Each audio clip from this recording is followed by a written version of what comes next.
Guys 2025 ఐపీఎల్‌కి సంబంధించి కొన్ని interesting updates అయితే బయటకొచ్చేస్తున్నాయి. ఎందుకంటే 2025 ఐపీఎల్‌కి మెగా ఆక్షన్ జరగబోతుంది కాబట్టి, మొన్నటిదాకా చాలామంది ముంబై టీంలోంచి రోహిత్ లేదా హార్దిక్ బయటకొస్తాడు అన్నారు. కానీ మనకి రీసెంట్‌గా వచ్చిన అప్డేట్స్ ప్రకారం సూర్యకుమార్ యాదవ్ 2025 ఐపీఎల్‌కి బయటకొస్తున్నాడంట. సూర్యని ముంబై ఇండియన్స్ రిలీజ్ చేస్తారో లేదో చూడాలి.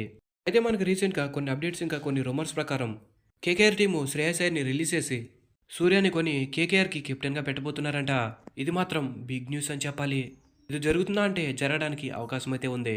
ఎందుకంటే ప్రెజెంట్ సూర్య ఇండియా టీంకి టీ20 కెప్టెన్. కాబట్టి అతను కొని ఏ టీం అయినా కూడా కెప్టెన్‌గా పెట్టుకోవడానికి ముందుకొస్తారు. ఒక కేకేఆర్ అనే కాదు, సూర్య ఫస్ట్ ఆక్షన్‌కి వచ్చాడు అంటే అతను కొనడానికి ప్రతి టీం కూడా ముందుకొస్తారు. ఎందుకంటే అతను టీ20లో నెంబర్ 1 బ్యాటర్. ఇంకా అలాగే ప్రెజెంట్ ఇండియా టీంకి కెప్టెన్ కూడా.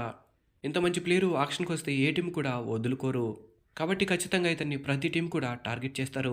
మరి ఇతను ఆక్షన్‌కి రావాలి అంటే first of all Mumbai Indians franchisee ఇతన్ని రిలీజ్ చేయాలి.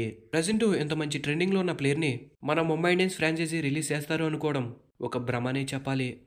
ఎందుకంటే ముంబై ఇండియన్స్ స్టార్ ప్లేయర్స్ ఎవరిని కూడా ఆక్షన్‌కి రిలీజ్ చేయరు. అలాంటిది ఇంత పెద్ద స్టార్‌ని ఆక్షన్‌కి రిలీజ్ చేయడం చాలా కష్టమైన పనే.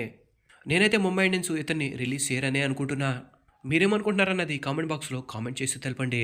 ఇంకా అలాగే ఇలాంటి అప్డేట్స్ మిస్ కాకుండా ఉండాలి అంటే ఫస్ట్ ఆఫ్ ఆల్ మన ఛానల్‌ని సబ్స్క్రైబ్ చేసుకుని బెల్ సింబల్‌ని ఆల్‌లో పెట్టుకుని ఉండండి. Thanks for the watch. Have a nice day.